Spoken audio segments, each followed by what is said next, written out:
Hi there. Hello to everyone who found the time to join us today for this webinar.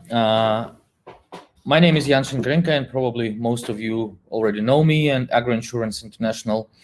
And we're happy to host today the webinar, which will be focused on the impact of COVID-19 pandemic on the agriculture insurance market.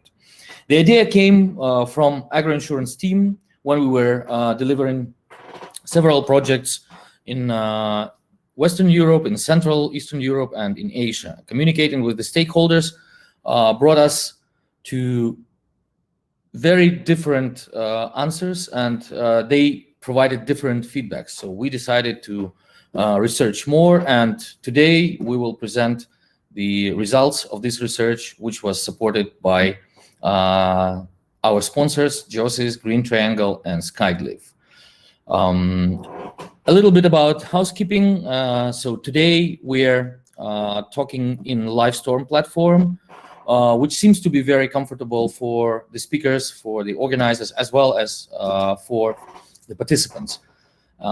Using this platform, you cannot really only watch the online session. You can also join us after the webinar, rewatch it. If you miss some polls that we will have, you will also have an opportunity to join the polls and leave your feedback.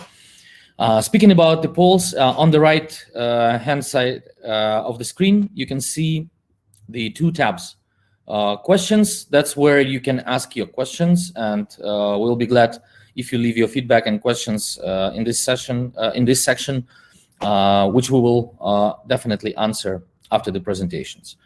We also have the polls, and to start with, I will publish now the poll, and while we are waiting other people to join, please provide your feedback.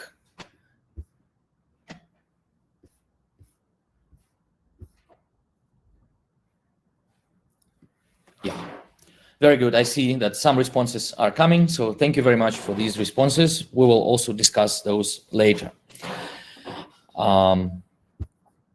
Let's move on. That's a little bit of the stats that we have for today. So it's 143 registered participants from 45 countries, representing insurers, reinsurers, brokers, international consultants, development organizations, and technology service providers. So you see the little map on the screen, and that's our geography for today's webinar, which is quite impressive, and we think our webinar will be really fantastic from many points of view. So let's move on, and I would like to introduce you quickly to our speakers. Roman Shinkarenko, many of you probably know. He's the international consultant and the founder of the AgroInsurance International. So we are doing projects together. We also have our sponsors, Geosis, Triangle, and Skyglyph, and we have Nick, Greg, and Victor participating today with their presentations, and thank you guys for contributing to this research and with your cases, which are really interesting. I think those are brilliant examples, and let's I keep waiting listening to your presentations, and yeah, so let's move on. A little bit, just a few words about agenda. So we have today the major topic, the results of our research, which will be presented by Roman. Also, we'll have the presentation from Nick about remote sensing powering the insurance workflow. Greg will speak about augmenting the reality of field surveyors for increasing profits, and we'll also talk about virtual crop inspections presented by Victor from Skyglyph. Please leave your questions. We will try to answer all of those or the majority of those after we are done with the presentations. And basically now it's really time to move on. Once again, thank you for joining, and look into your questions. Roma, the floor is yours. Yeah, but do you think that we need to publish a second poll? about how Okay. the agriculture insurance and reinsurance industry was affected last year due to pandemics. I think it would So, be interesting just to get the feedback from our participants and then to see what we will present right now with my presentation. So, yeah, something like that. So, hello, everybody. Today, I will talk about the COVID-19 pandemics and its impact on the agricultural insurance and reinsurance global market. So initially, this idea to do this survey came to us when we had to cancel or postpone our conference that we planned to do in April last year. Then we did talk to our partners and colleagues, friends in different countries, and we've seen that immediate effect was pretty tough. And there's been some disruption with the insurance and reinsurance companies. And then we decided that we need to follow this situation just to see how the insurance, especially primary insurers, will cope with the situation. Gladly enough for us, we've seen that it took very short time for insurance and reinsurance companies to recover. They managed to introduce new procedures, technologies, and this was really working. So the purpose of this research was to understand if the agriculture insurers and reinsurers and other companies experienced any difficulties during the COVID-19 outbreak in 2020, whether underwriting of new business, processing renewals, assessing losses were among the key items in our focus. Also, we wanted to know if there's been new procedures, protocols, or technologies which insurers had to implement to support business operations. Please note that this survey and our report will be exclusively focusing on agriculture insurance. So we didn't ask questions about the property insurance or liability insurance. So that's only about agriculture insurance, and you see what was in the focus here. The industries represented in the survey. Here at this slide, you see that 62% of our respondents are primary insurance companies, 11% are reinsurance companies, several underwriting agencies, loss adjustment companies, brokers, and also 14% are other service providers for agriculture and reinsurance industries. So that's probably okay, because we couldn't get too many responses, because, as you know, in many countries there is a limited number of insurers providing agriculture insurance services. Like in USA last year, there was only 14 approved insurance providers for the subsidized program for crop insurance and 11 for livestock. In Ukraine, there are 15 companies doing agriculture insurance, but the top three write about 80% of premium, and they pay about 96% of claims. Similar situation we see in Austria, Germany, Switzerland, where most of the agriculture insurance is being written by one company. The same situation we see in Spain and Turkey, where the agriculture insurance subsidy program is offered through the AgroSeguro and Darsim insurance pools. For our geography, you see the responses that we've got. Most of the responses came from Europe. They are probably underrepresented in Africa, Asia, and Latin America, but there are some reasons for that, and the same for North America. So, but that's the total number that we've got, and we think that at least such number of the respondents helped us to understand what was the actual impact of COVID-19 on the global agriculture insurance industry. Here we provide you with the list of the countries that we researched, surveyed.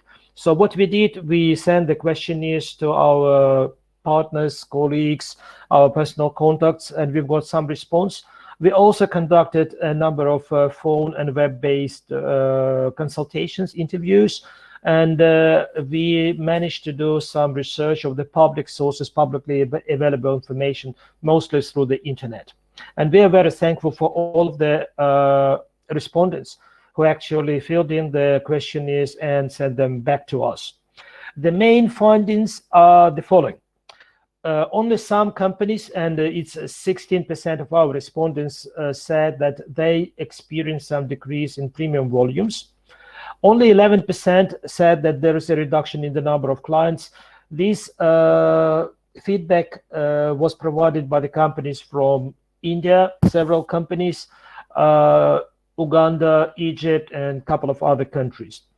For the loss assessment, and this is totally understandable because here we need to go face-to-face with the farmers to do the loss adjustment procedures, and usually it is required that the farmer needs to be present or at least to sign the loss adjustment documents. So the insurers, they told us that 45% of them, they implemented some changes to the procedures and protocols, but 55% respondents said that loss adjustment was actually not affected at all. 32% of the people providing the feedback said that they made some changes to underwriting practices in 2020. And quite interesting feedback we received about the client relations. So 68% said that the small size farmers were the most challenging type of farmers to work with in 2020. 19% said that large and commercial farms were the most challenging type of farmers to work with. And here it is interesting that this feedback we've got from Australasia, from Latin America, and from several European countries, which is a bit surprising. And 13% of our respondents said that medium-sized farmers were the most challenging, and it's quite interesting feedback as well.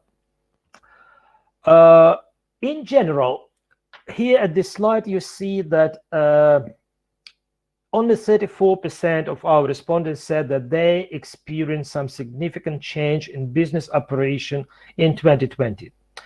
However, we understand that applications and renewals were processed timely and smoothly.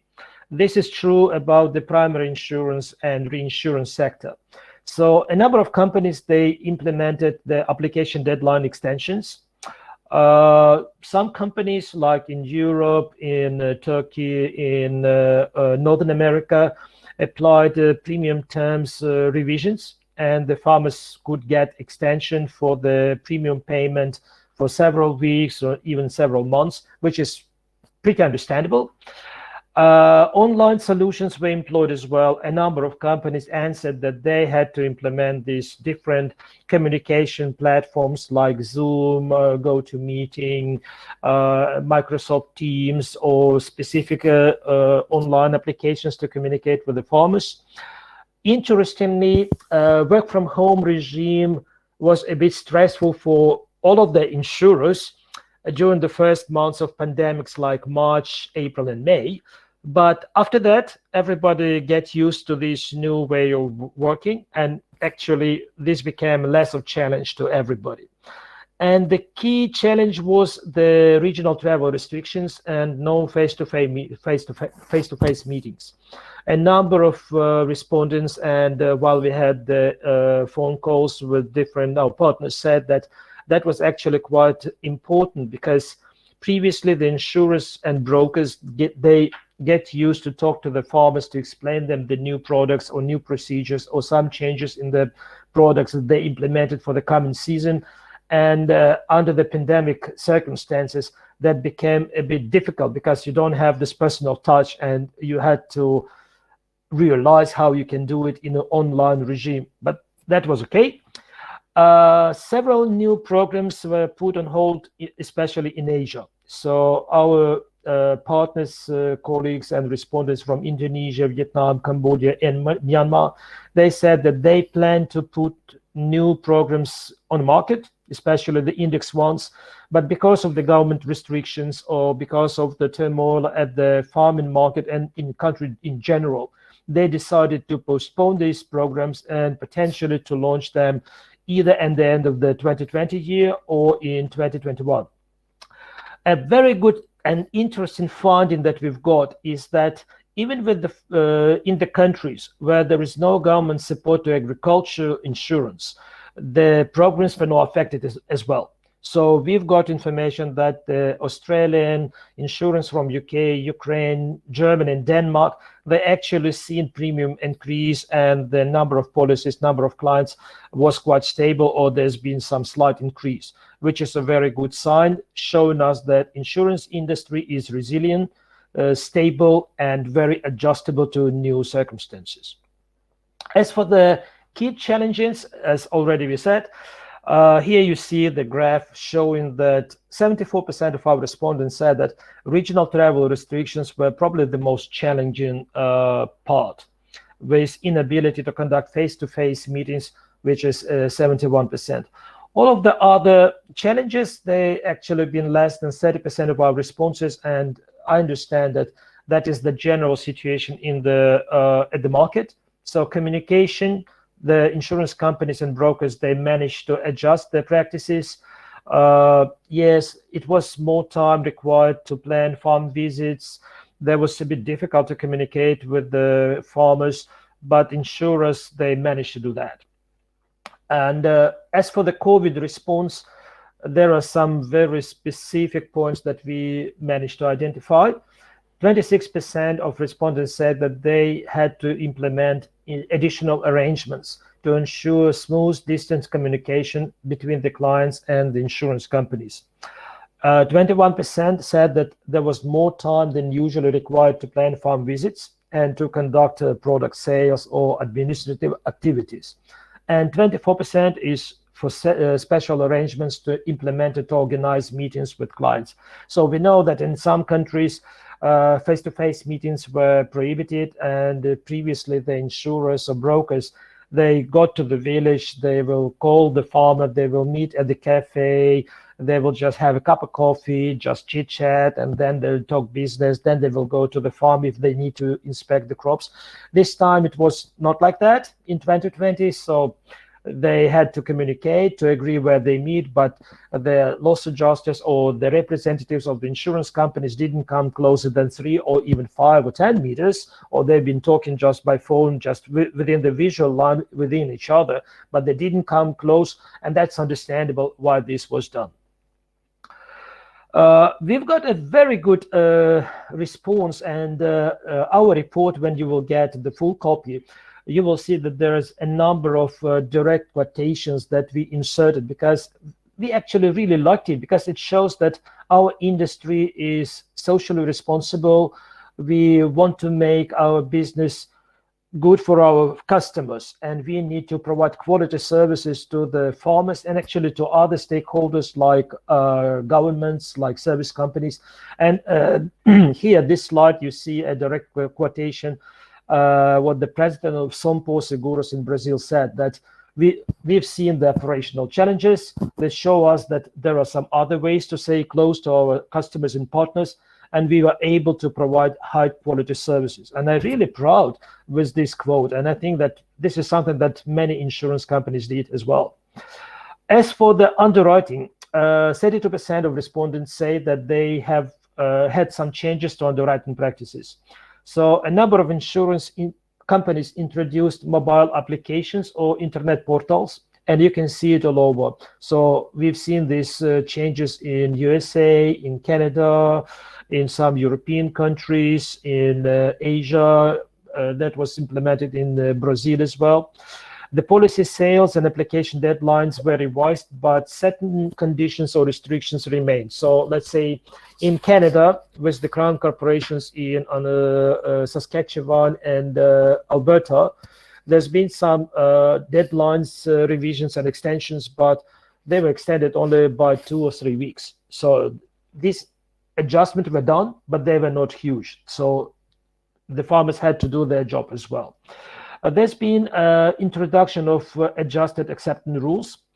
Let's say, for example, in Spain, the insurance companies accepted livestock risks with the client to declare that the livestock was in good health. There's been no any diseases or any accidents, and all of the animals were staying safe, which was fine. And also we've seen the enhancement of the reporting procedures. So previously, the insurers were still sticking to the hard copies reports, but 2020 was breaking down this practice, and more insurers started to accept all data in electronic format, which is real good. There was also wider use of the client's photos, drone inspections, and electronic signatures. And we've seen that there's been a faster move to the use of satellite remote sensing data. We've seen it in Canada, Ukraine, Austria, Germany, Denmark, Philippines, Thailand, and it was used both for underwriting purposes and also for crop inspections. It was interesting to see in Ukraine because traditionally, I don't know, satellite remote sensing data was accepted with a bit of skepticism. But last year, the insurers realized that actually they can get a lot of good information from the satellite data. And when we talked to our partners in Ukraine, many of them said that they already started using it and they start to understand satellite data much better, which is real good. And now, Jan, it's probably time to launch the next poll, and it will be the last poll.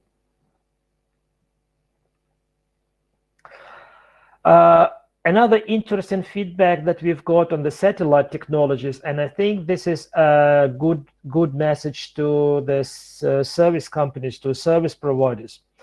One respondent said, and this is a direct quote, that the satellite data was not good enough. We don't know what was meant under that, whether it is the resolution or the need to interpretation data, or maybe the data was too complex for this company, for these people, but that's a direct message. Also, another message was that data required specific technical skills to interpret it properly. Another one was that lack of understanding how the available satellite instruments could be better used for the purposes of agricultural insurance. I think these messages are quite valid because we do know, and when we talk to the insurance companies, that there is not so many people within the insurers that understand fully the capability of satellite remote sensing, how these technologies can be applied, and which benefits the insurers can get out of it. So this is something that the service providers need to work with insurers probably more. Okay, so do we have any answers on the next poll? Yeah, that is good. So let's go. As for the loss adjusters, 45% responded that there's been some changes to the loss adjustment procedures and protocols. But the key word that we managed to establish is digitalization. It's delivery of videos, of photos, of web communication using different platforms. In Spain, AgroSeguro introduced a new video adjustment procedure using the mobile phone application. So the farmer who has the claim, he would be sent a link to this application, which has to be installed at the phone. Then at the certain time, the loss adjuster and the farmer will talk through this mobile application, and the loss adjuster actually will direct the farmer where to go, where to take the close-ups, which pictures to take, video to take. So that's really started to work. There's been some issues with the permits to travel, and we've seen this in Australia, Ukraine, Turkey, Poland.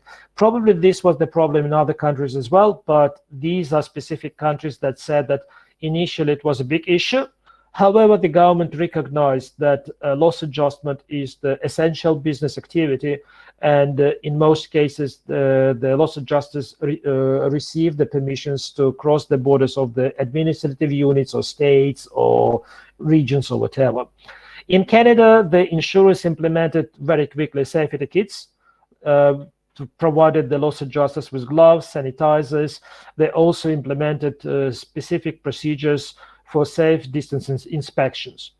And Greece reported that on-site inspections in 2020 were done only for large claims, which is probably logical because from our experience and from my personal experience, I know when there is the big event like hail event or whatever, most of the farmers in the same area will be affected in the probably same way. So it's and the average claim sum probably will be the same based on the hectareage or the size of the farm. So that's probably quite okay.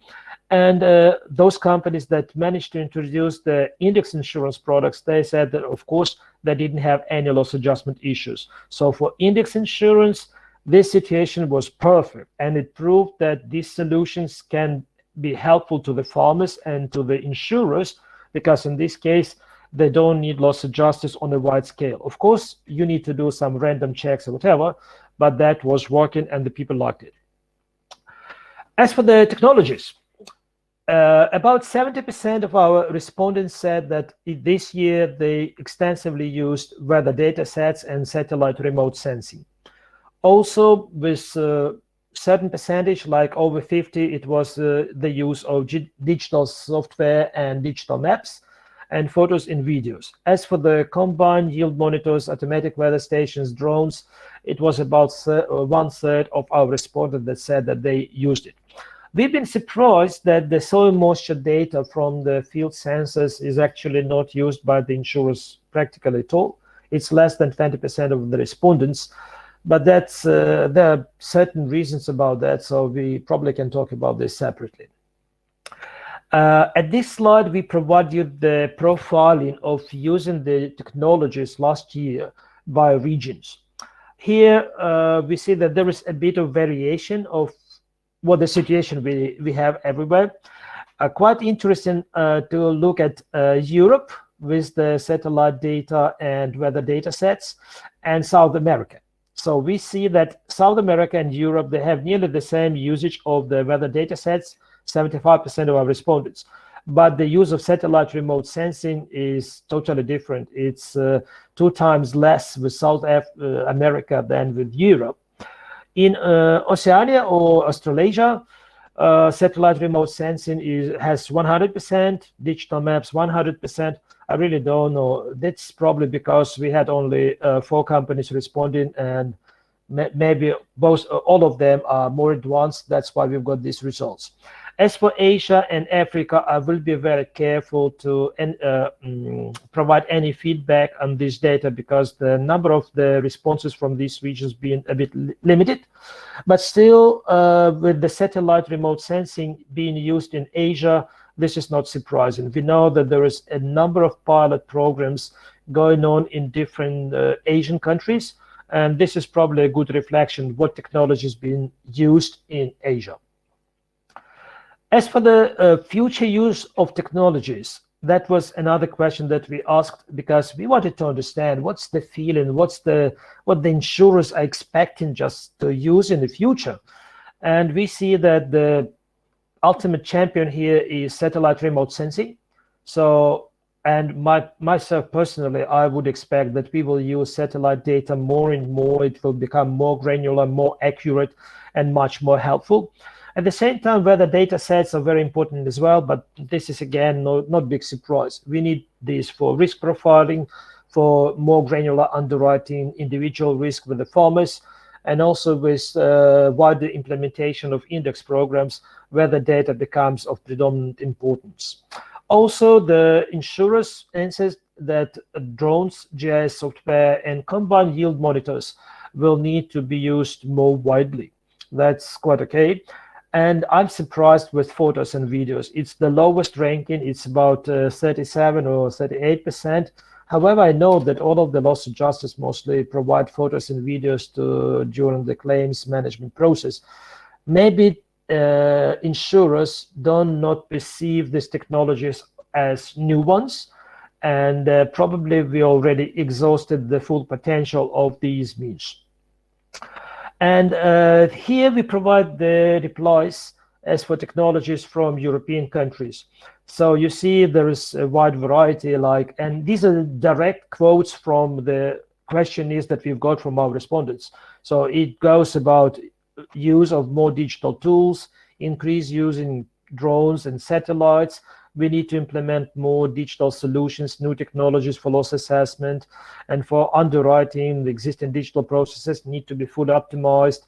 There need to be georeference for the fields, better, more granular data. And I really like all of these answers, and I think this is something that is happening now and will be happening more. As for the drones, and we asked the respondents about the drones, and we've seen the following tendencies. Although the drones already been used for insurance purposes, but there are certain things that need to be enhanced in the future. This refers to long flight life for small-sized drones. there need to be a wider application for long-range drones for crop inspections, and especially to visit remote farms.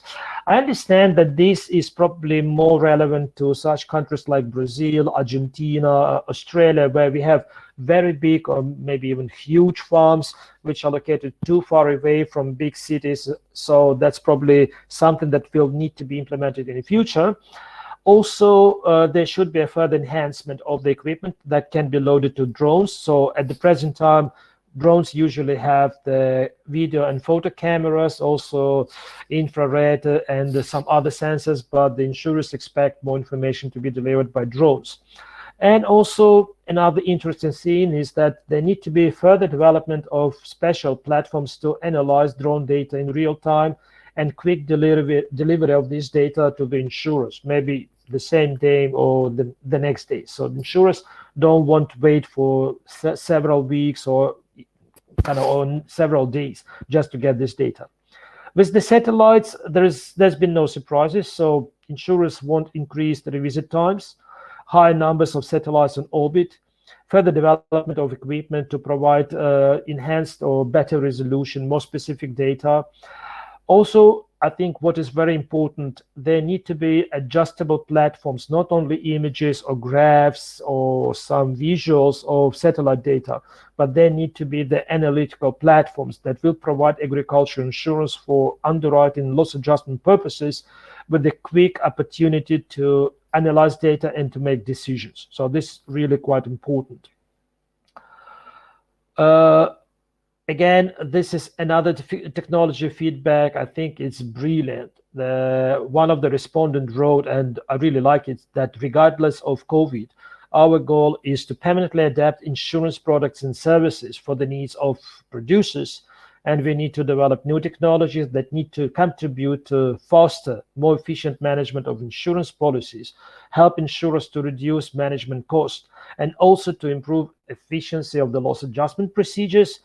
And to do all of these things like early loss estimations, identification of the insured goods. So I think this is real brilliant. And probably the last two slides. So we also provide in our report, and these are just several quotes that we provide here in the presentation. In the report, there will be, I think, 2 pages or whatever, with the direct quotes from the insurers, from our respondents, about the potential use of new technologies. We segmented these feedbacks, it's direct quotes, by the region, and we hope that for the technology companies and service providers, this will be a direct indication what the potential clients, insurance companies, want from the new technologies and how they see they need to be developed. So this slide, we provide the direct quote for Asia and South America. And here it's just few of them from Europe. In our report, there will be much more direct quotes. Thank you so much. There will be much more information in our report. There is about, I think, 26 pages. And I hope this information will be useful and important and interesting to you. Thank you so much. And you are to send questions if you want to ask more. Happy to answer later. Thank you, Roman. I would like to thank you for the presentation, for summarizing the results. Those are really interesting, especially from the technology point of view. And that's one of the reasons why we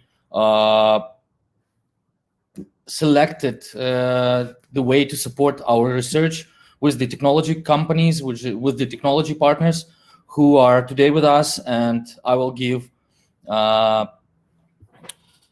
word to our next speaker.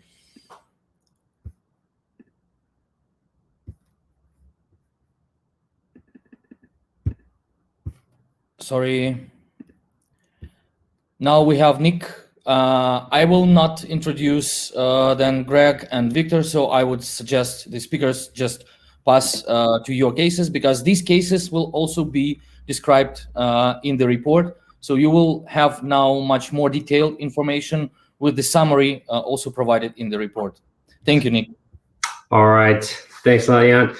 So yeah, this is Nick Ortman from Geosys. So today I'm just going to run through a couple quick use cases that we put in play this year in Brazil and then a little bit about our services, and we can expand on that some more. But so GeoSys, for those who don't know us, we were founded over 30 years ago in Toulouse, France. We're a remote sensing, satellite imagery, and analytics company, with offices spread all over the world to meet the needs of the local customers.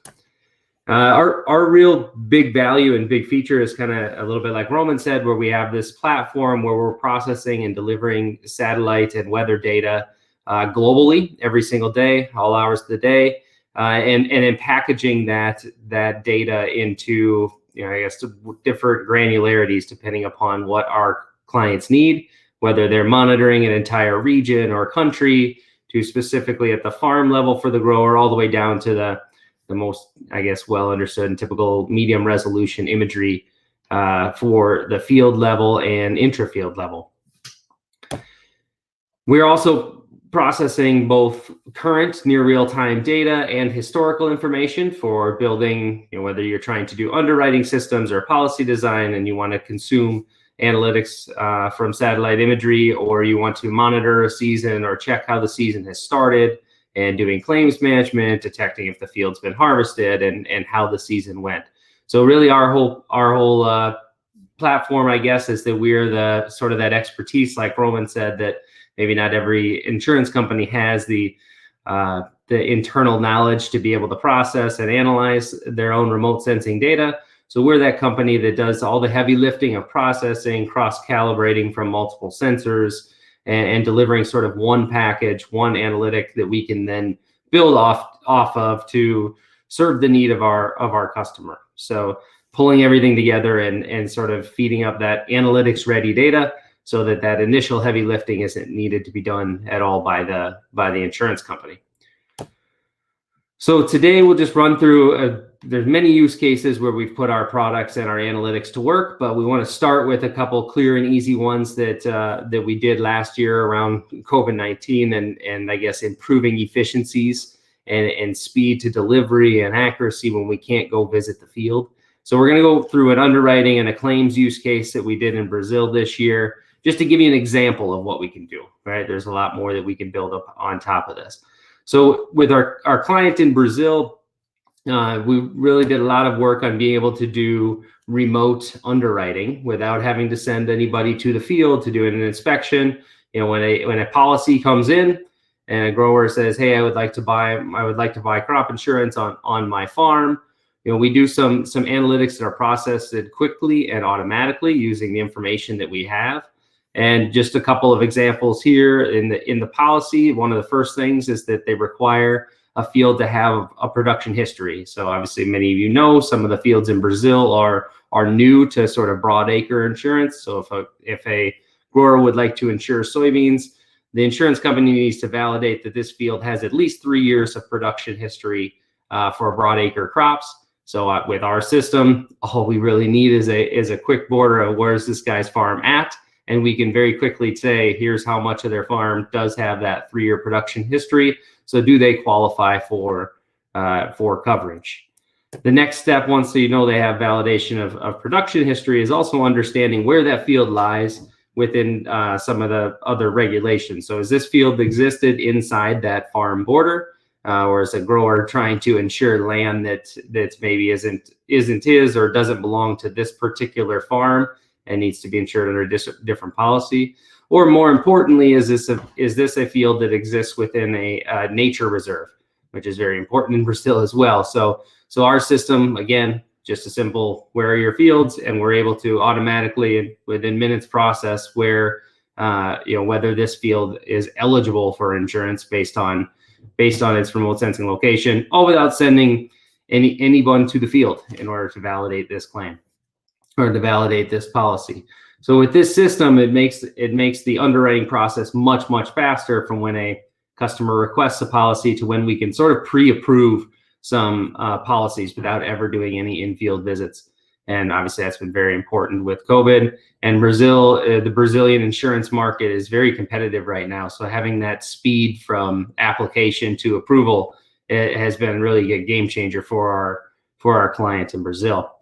And sort of one of the last little underwriting policies at the beginning is just simply an internal check to make sure that this same field is not insured by two different policies. It's not sold by a broker and an internal agent all at the same time. You know, a grower is not double insuring and you know, anything that might cause an issue within their system. So once we've accepted the policy, then they finishing off the underwriting after they've accepted and the season started, and understanding how much of this field is actually planted. So they insured 2,000 acres of soybeans. Did 2,000 acres of soybean get planted, and is it growing? Or did the grower bought insurance for 2,000 hectares, but he's only actually growing, you know, 1,500 hectares? So the policy is incorrect. We're validating that production has started and that there is in fact the appropriate amount of crop in that area. Again, this is all automatically without any field visit. And then lastly, did the grower plant the crop actually in the approved window? So this is an important thing in Brazil as well. So the certain policies can only be insured for soybeans that are planted in a certain time.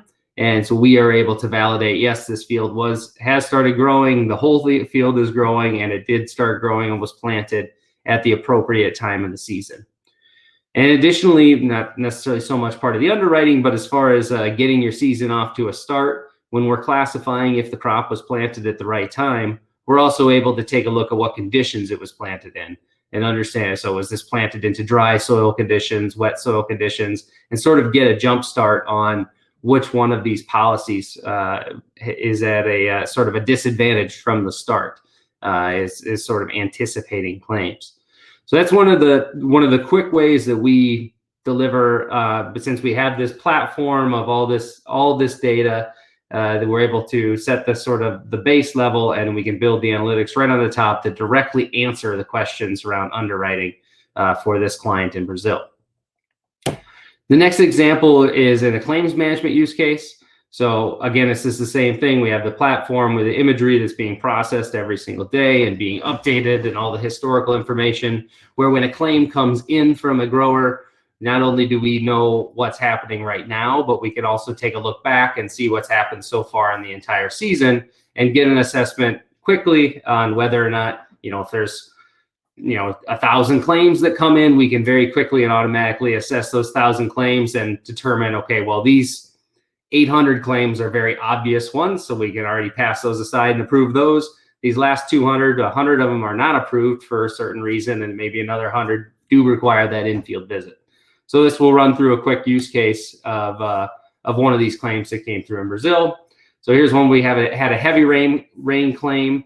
I don't know if you can see my cursor or not, but the reporting date, the grower reported the claim on January 13th for an event of excess rain that happened on December 3rd. So in this case, obviously something happened in the past, so we can't be there on the day the event happened, but we need to take a look back and see, you know, what had happened so far in the season and what happened afterwards.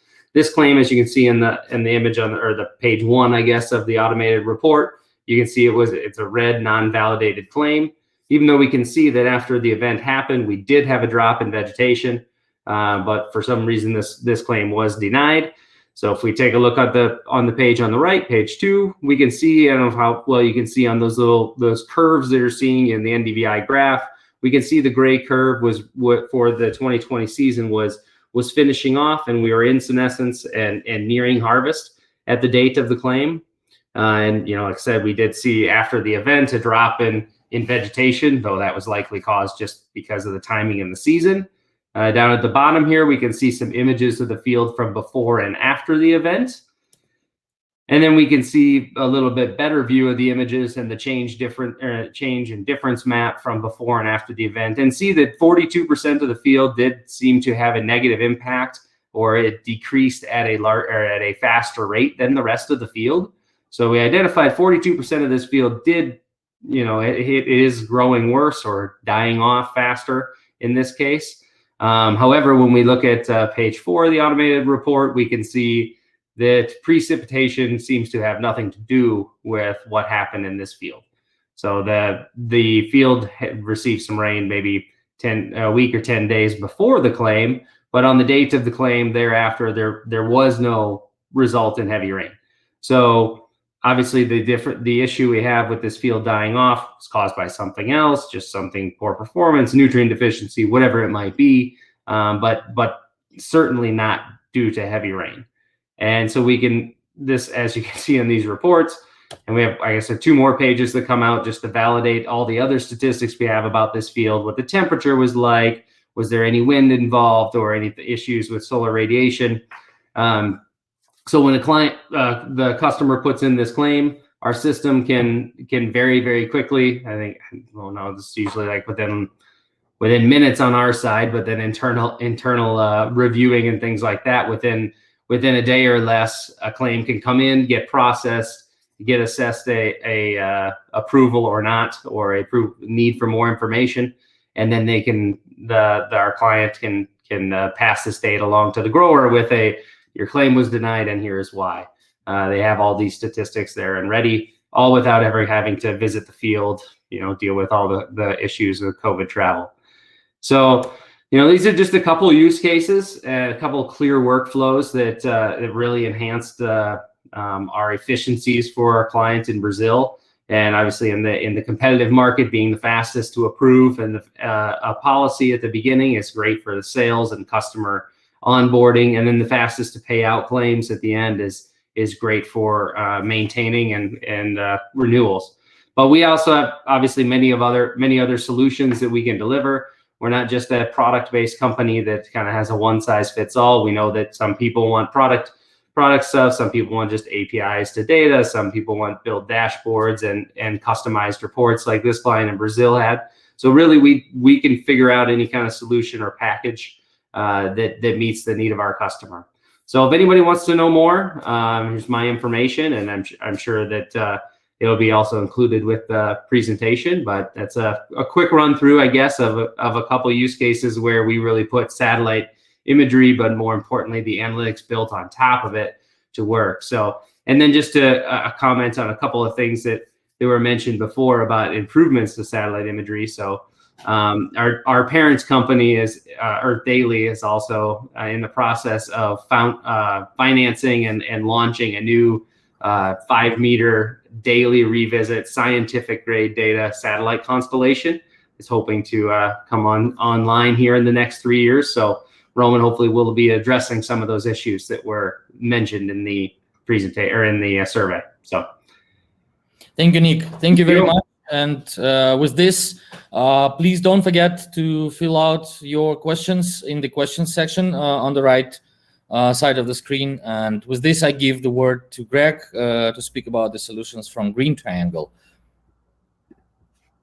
Okay, thanks very much. So I'm gonna share my screen. Okay, so I will present. So this is Greg Tombe speaking. I'm gonna present Green Triangle platform and how we make sense of this remote sensing imagery and to push it straight to the loss adjusters.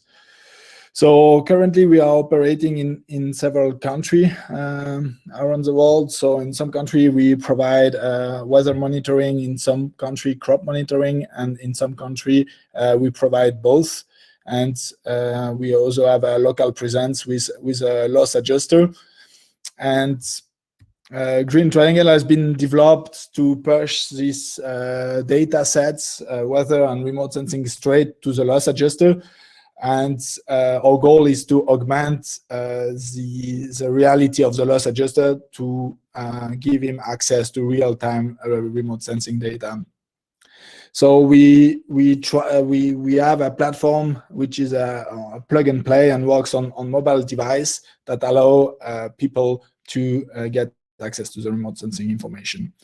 So we have different functionality that helps a loss adjuster to do more efficient work. The first one is we allow them to detect remotely perils. So we allow them to see on the maps what happens and when it happens and where it happens. So for example, we provide layers, map layers on high temperature, low temperature to detect heat waves and frost events. We have a map that shows a hail event that they were exposed, that the portfolio was exposed to. And we also provide soil moisture anomaly and vegetation anomaly to detect droughts and excess moisture events. So this regional level data allow the loss adjuster to detect area affected on a regional basis. We provide this data on a regional basis and on a field level basis. So we are able to show all the vegetation is performing at field level on this mobile app, and it allows the loss adjuster to get a sense of all this specific field is performing in comparison with a field around. So this allows you to really see which field are performing worse than the rest of your portfolio. And I'm gonna show two examples where it could help detect significant events during the policy lifetime. So here it's an example where the mobile app is used to detect emergence, to validate policy, to accept the policy when farmers apply for a policy. And this is an example from Uruguay where the loss adjuster could use the app to remotely detect the emergence of the crop, and he didn't need to visit each and every field individually. He could only focus on the field that had problem on them. So with this approach, he could really, or they could really reduce the amount of time they needed to do the pre-inspection reports. And in some cases, they still went to the field to validate the remote sensing imagery. So there is this possibility to make sense of the remote sensing imagery. So we provide this analytics on top of remote sensing imagery that allow loss adjuster to take action and to compare with what they see on the field. The second example is from the US. This is a cornfield in the north of Des Moines in the US, and it was impacted in 2020 by a wind storm called the derecho. And you can see here on the timeline of this specific field that in mid of August, the vegetation health dropped significantly. And it was due to this storm that destroyed the corn crop. So with this approach, you get this timeline for each and every field that is insured. You can reduce the number of visits you have to do because you go on representative fields, and you can use this timeline to identify all fields that have been impacted directly. And this data is pushed in real time directly on the mobile app of your loss adjusters. The next step is we combine the observation of the loss adjuster on the ground with remote sensing information to develop field level yield estimation. So we are able to provide field level yield prediction maps, and this allow to compare the result of the different loss adjuster between each other and to detect if there is any error in the data that the loss adjuster gathered. And this allow you to take more representative sample when you go to the field, but it also allow you not to visit some of the field, because if you see that the yield estimation is in line with what you expected, then you can skip the field visit. With the timeline and the field level observation, we can also detect if there is a significant difference between the yield that farmer claimed and the effective modeled yield. So this example allowed to detect in France cases where the loss adjuster could not visit the field, and the farmer claimed a much lower yield that was modeled. And with this timeline, we could really show that the yield, the residual yield was higher than the yield which was claimed. So it could really help to detect this kind of issues. And a last example is with the help of the remote sensing imagery and mobile app, we can really detect if there is any area that has been flooded, or if there is a problem with a planting condition, and to detect preventing planting conditions. So in this case, you can see that the area has been estimated at 42% of the field, and this allowed to the loss adjuster to show to the farmer that the loss was due to this excess of moisture, and it was not due to another cause. And yeah, in this case, the flood event was not part of the policy. So yeah, this was a quick overview of what is possible with this mobile app and with the maps. So yeah, the take-home message is that we make this remote sensing data actionable for loss adjuster, and we also provide a way to digitize the loss adjustment process and to make it more efficient. So if you need more information, you can contact us on this mail address or directly on our website.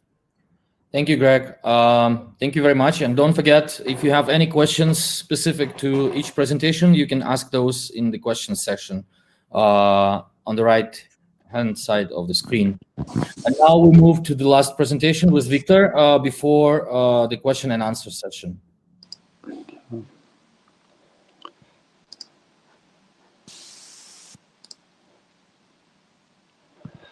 Hello. I hope everybody see my screen.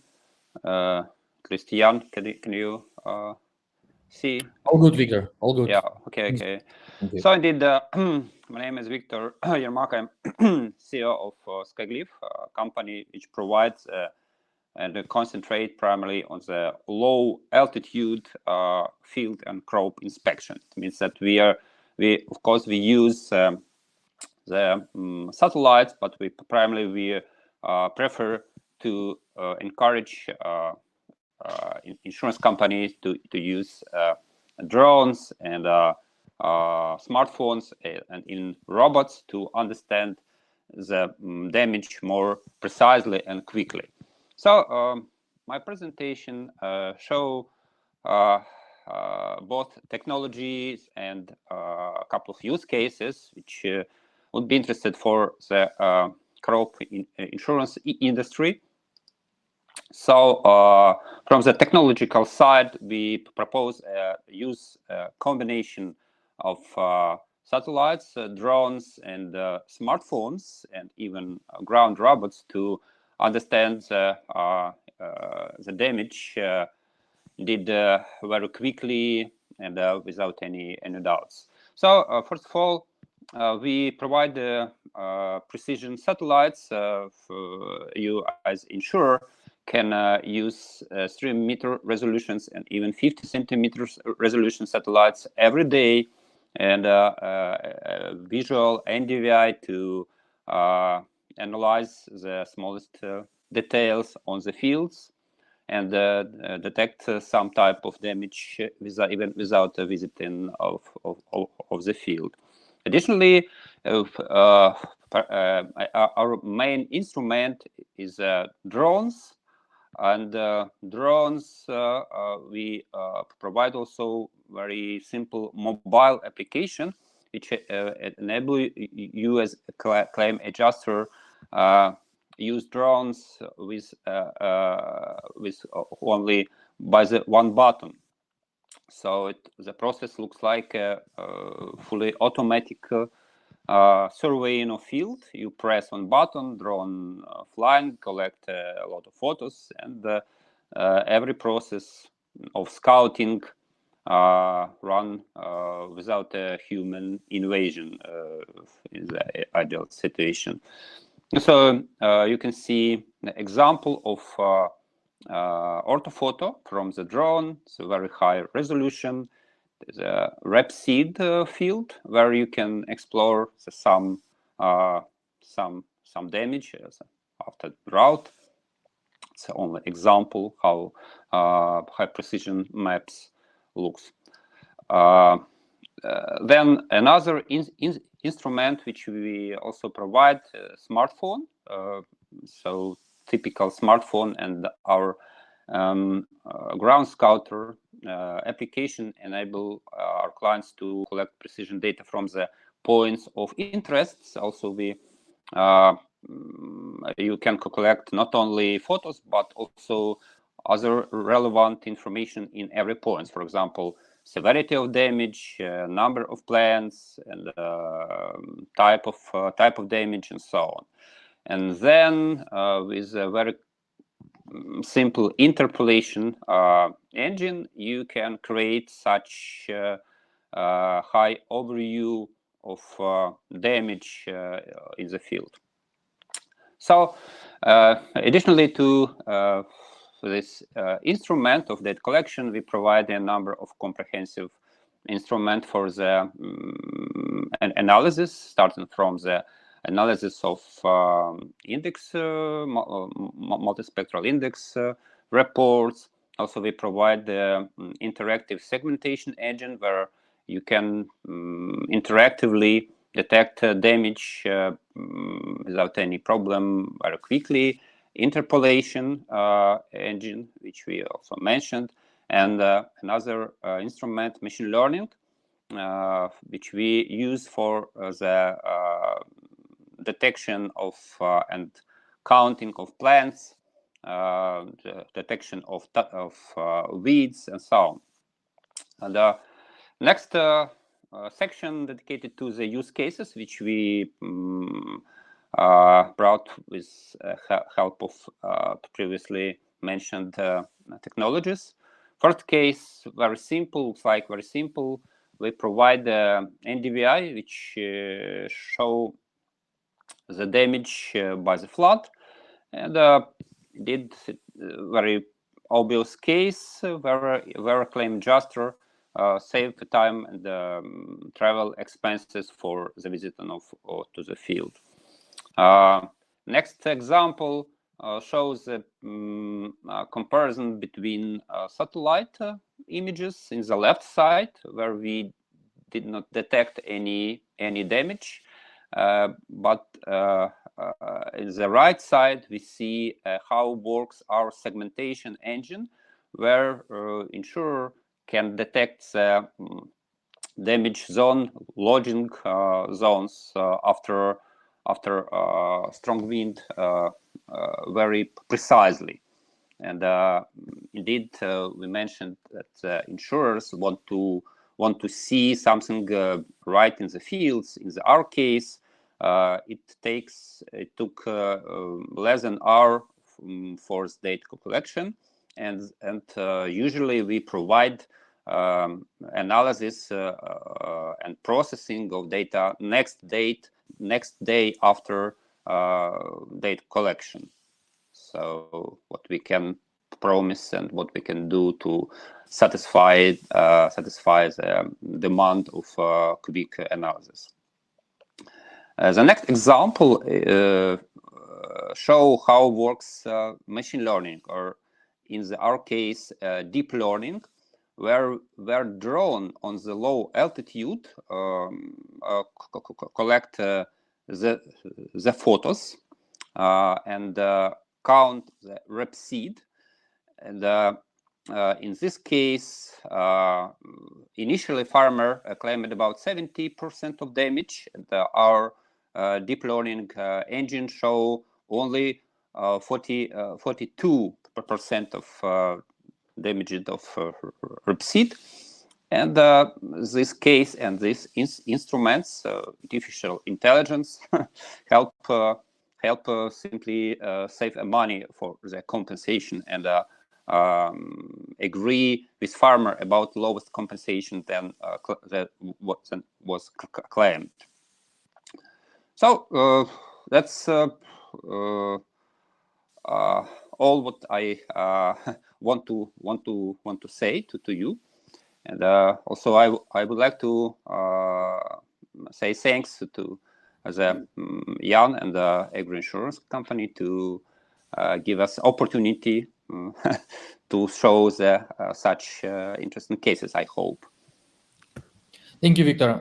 Thank you very much to you. Thank you, Greg, and thank you, Nick, for presenting on your cases, because we think those are really nice examples on how technology helped insurers to cope with the COVID restrictions, with the curfews, with the limitations on travel and other things that were experienced worldwide. And with this, we are moving now to the questions and answers session.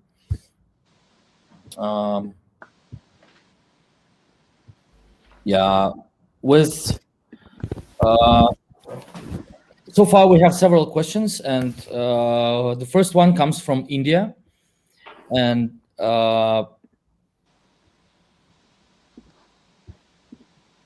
let me just now, as per your survey program, without government support not affected, how do you justify this trend? This question refers to the first presentation of Roman. Roman, could you please reply to that one? Yeah, well, this is not surprising at all, because when we talk about Australian, German, Denmark or UK markets, these markets are quite established. These markets usually either do not have multi-peril crop insurance, or multi-peril is only some fraction of the market, usually less than 10%. So the farmers are traditionally get used to be insured against hail and fire or some other named perils, and that's why these the number of policies and the premium volume stays pretty stable. And COVID situation didn't actually affect it much farming, because the farmers had to plant their crops and they had to insure them, because whether it is COVID or no COVID, somebody has to feed people, and this is all of our goals. Just farmers are to farm and insurers are to protect the farmers. And I think this is just logical that it went like that in these countries. Sorry. As for Ukraine, I'm a bit of surprised as well, because in Ukraine, agriculture insurance program being stagnated, there is no subsidies, government subsidies since 2008. But we also seen that commercialization of the farming sector or production sector is growing. There is more and more companies implementing new technologies, and it's just a direct sign that the farmers start to understand the importance of insurance, and that's why they continue to insure them even under COVID circumstances. So I think it's quite logical and good. As for the countries where we've seen that there's been some difficulties from the sales perspective, these being the India, Ecuador, Uganda, and Egypt.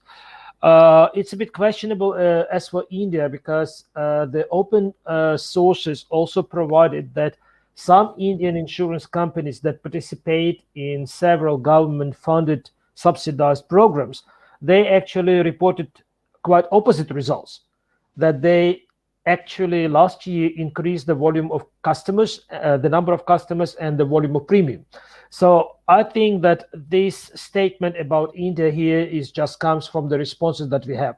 We know that there is a lot of insurance companies in India, but for some reason, we made a massive send out of our request for these survey responses, but we got only few. So that's just the situation with this survey.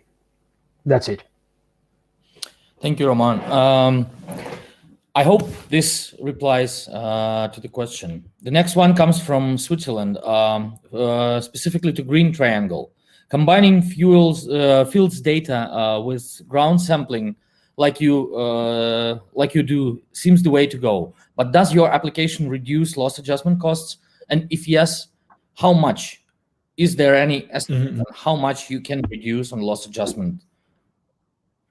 Yeah, so the loss adjustment cost reduction that we can achieve by using Green Triangle is estimated at 22%.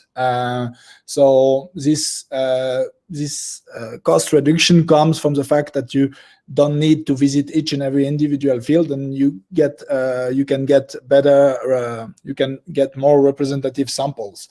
So this is one aspect where you can really save cost on the loss adjustment cost, and the other aspect is on the claims, because we can detect fraud case, and we estimated this fraud case to be responsible of up to 4.5% of the combined ratio of crop insurance.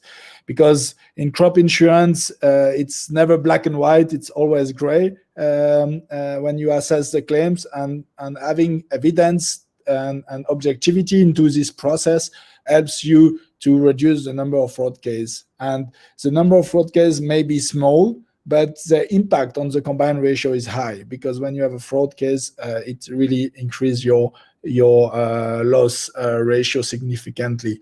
So yeah, these are the two aspects. We can help crop insurance company to save up to 4% on the combined ratio, 4.5% on the combined ratio, and 22% on the loss adjustment costs. Thank you, Greg. Thank you very much. Okay. Yeah, I probably need to add to this as well, because I personally used both drone data and satellite remote sensing.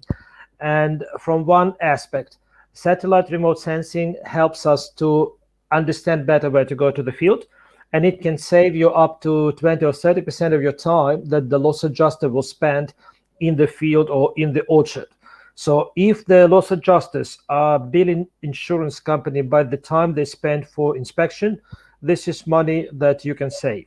At the same time, the accuracy and the attention of the loss adjuster to the specific areas in the orchard or at the field are much better highlighted. And again, you reallocate your time and you get much better and more accurate loss assessment or crop inspection results using these technologies.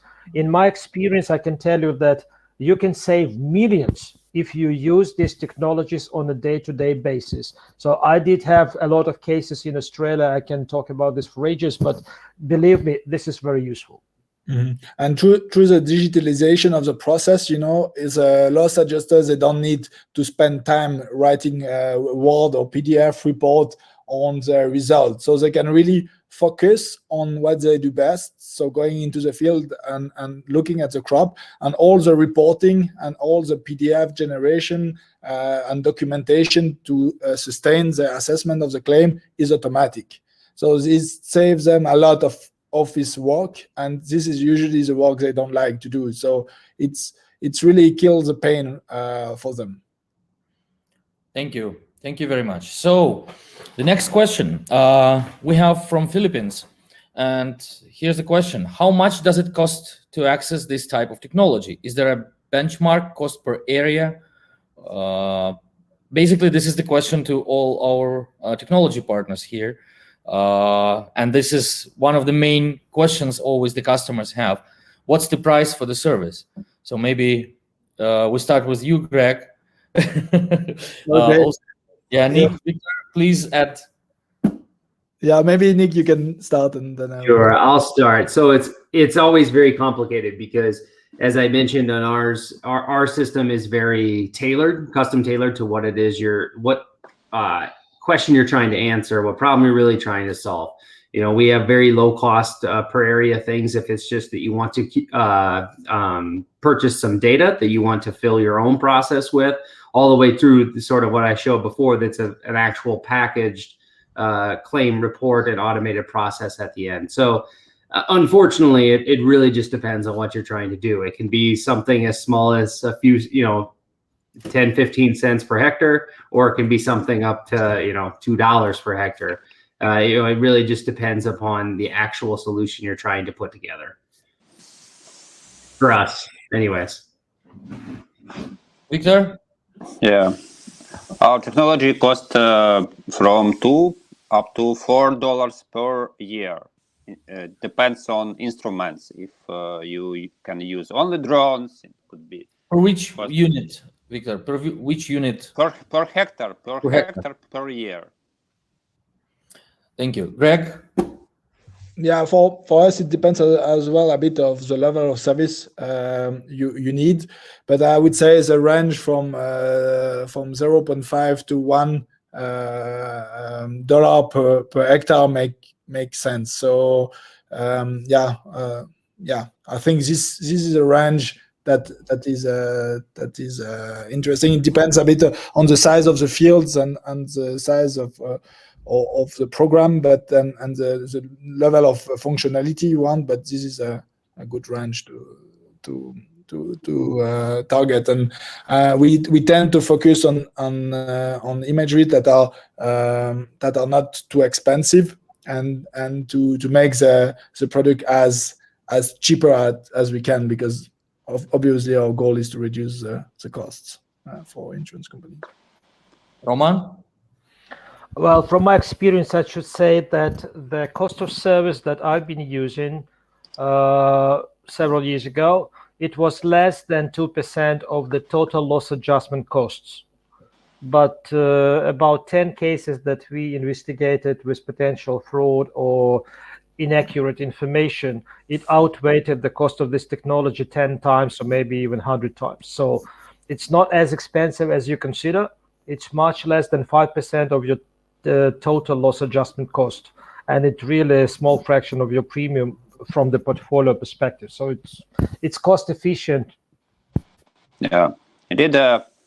From our side, we encourage insurer to use our system, for example, for whole insured areas. But unfortunately, in the 80%, the insurer prefer to monitor the damage field reactively, not proactively. And remember about these remote sensing tools after claims happened, or after they need to communicate with farmer about the compensation and so on, so on. So, and we encourage insurance company to run proactively, and it help a lot to avoid some situations with farmers also. Thank you everyone for your frank and straightforward, let's say straightforward replies.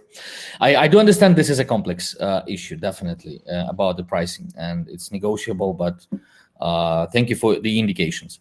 Another question coming from Germany, actually. So speaking about the field crops, it's all fine. The methodologies for monitoring damage assessment on arable crops is fine. But is there anything about the same techniques for perennial crops, for orchards, as an example? Yeah, on this one, I would say on a pure remote sensing basis, it's difficult because the crop canopy may not be a representative of the yield potential of a tree, for example, but there is possibility to use different source of data, being weather data that allow to detect frost event, and to combine it with a network of loss adjuster. You can really make sense of the observation from the network. So by combining weather data and local observation, you can detect perils that are maybe not visible on remote sensing imagery. Our technology, I mean, using of drones, allow to predict yield of orchard very precisely. We combine the machine learning collection data from smartphones, from drones, and indeed, for example, in Indonesia, we started a project for prediction of yield of cocoa, and the project not finished, but we already have a number of cases connected with banana trees and with palm oil trees in Indonesia, in Brazil, where we can detect the damage of trees very obviously, and even use it for the loss assessment or damage of fruits and so on. So I think to reach more accuracy, we need to use a combination satellites, drones, and ground truth to calibrate satellites. Also, this is my experience, our experience. Any comment from you, Nick? Yeah, our system is really focused on the broadacre crops and less on the perennials. So okay. it's simple. I mean, like the rest of them, right? There's other solutions that can deliver better quality on that than what ours is designed to. Yeah. From my experience, I should say that it's not as advanced as for field crops, but I used remote sensing data for orchards and for grapeyards. Remote sensing, especially in DVI imagery, can help you to establish the exact date when the damage was done to the leaves, to the crown of the plants. And sometimes you may have very astonishing results that actually the damage was happening not the day that the farmer is reporting to you, or there could be some other damage like the pesticides, overdrift, or something like that. Also, you can establish the number of trees or vines per hectare with high resolution. And if you insure trees and vines, and in Australia we do have such products, you can very easily establish the percentage of the trees or vines lost due to specific risk event. And this can help you either to avoid loss adjustment mission at all, or you can calculate the number of trees missing, let's say, because of strong wind or fire quite easily. So this is very effective. And I also used remote sensing for pre-acceptance survey. There was one client with 1,000 of hectares. It was over 100 blocks. And when I came to the farm, I already had some remote sensing data images. And when I told the farm manager, can you please go take me to these and these and these blocks? And he's asking, why are you asking that? I said, well, have a look. This is the map. I see the red color here. It looks like there's some issues with the blocks here. And he said, oh God, you know everything. So this was really a test how this remote sensing is useful for underwriters for pre-acceptance. So it's real good. Thank you. Thank you very much. And pretty much the last question we have so far from Philippines again. Is the loss estimation model adjusted on a per crop basis? So basically, is that losses estimation that you were talking specified for any kind of specific crop, or that can be applicable to different crops, which is connected basically to the perennial crops and other like vegetables? So if you can just reply on that. So maybe start. yeah. Well, yeah, it works on different crops, and the model is crop specific. So we have individual models for the individual crops, but it works on the different crops. The key here is to get sufficient validation data for the model to calibrate. And in a lot of country and for the main crop, we have this data available. But if we would cover or go for an exotic crop, we would need first to send people on the ground to take some samples to help calibrate the model. But then the model would work, yeah. Victor? I join the opinion of AgroInsurance. So indeed, of course, if you are talking about some mathematical models, of course they are not crop agnostic. But if you are talking about some new deep learning methodologies, it needs only training and calibration to start to work with a certain type of crop. So it is if you face it with a new type of crop, new type of damage, new case, you need only time to train the deep learning or machine learning engine. So it's take a time simply. Yeah. Yeah, I agree with in-field trials, with in-field data that we can calibrate and train on, then we can figure out most things. But it does take can't just pull it out of thin air.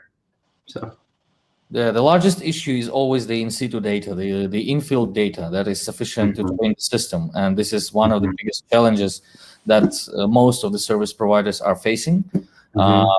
Yeah, Roman, please. Yeah, I should say that from my experience, the insurance companies need to talk to technology companies, and they need to explain them what they're looking for. And when you talk together, you will discuss these issues, and if the insurer can identify some of the specific things that they need for specific crop types, then it will be much easier to find the technical solution. And I think that, of course, the loss estimation models should be crop-based, but even right now, the technology is already capable of a lot, and you can apply it for different crop types. So for me, I use it for cotton, for field crops, for grapes, for almonds, apples, oranges, macadamias. So forestry, it's unlimited. You just need to know what to ask and what to look for, and technology company will help you with that. That's for sure. Yeah, we have the platforms and the data, right? That's just sitting right there, and we need to know what question it is you want to answer, and then we can work together to see if our data answers that question, right? Some cases it will, in some cases it won't. But you know, it's not necessarily that we, in a lot of cases, that we as providers can't do it. It's just that we haven't been challenged with it yet, so we haven't completed the task. But once challenged with it, there's a good probability that we could come up with a solution that works for you. Thank you very much. Thank you very much, colleagues. And this was the last question. So probably with this one, we are actually in a perfect timing, just 4 minutes before the estimated finish of the webinar. Once again, thank you, Roman, for the summary of the report, and the reports will be sent out tomorrow to all the registered participants. I would like to highlight that all the participants who missed this opportunity but still want to get the report and review the webinar, they can still register and they can still watch it. They can still participate in the polls and also get the report copy. So we encourage you to share the information. If somebody is interested, feel free.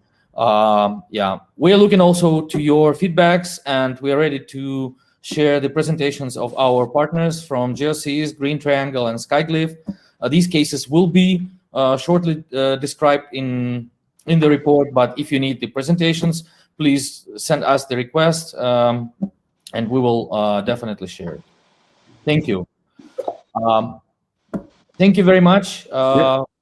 I would like to say thanks to our participants. Today we had between 60 and 70 participants online, and most of them left by the very end, which is a very good result. And I expect more to come, because this platform allows us to have more people even afterwards the live session. So with this, we finish on this session, and I hope we have more opportunities in this year and later to join together and maybe do something really good for the market. So thank you guys. I think that we need to say that if any of the participants would like to have any other sessions on technical aspects of agriculture insurance, MPCI, index insurance, livestock, specifics of underwriting, or specifics of loss adjustment, just let us know and we can organize next sessions. Last year we had 3 or 4 webinars on forestry, on index insurance, MPCI, and something else. So we are ready either to and new technologies. So we can do quite a lot. We have a lot of partners that are willing to do it together with us. Like today, we had our sponsors, GeoSeas, Green Triangle, and Skyglyph. Just let us know what you need. We can do it. Thank you, and we stay in touch. Thank you. Thank you, guys. Thank you, everyone. Thank you, guys. Bye. See you, everybody. Yeah. See you. Bye-bye.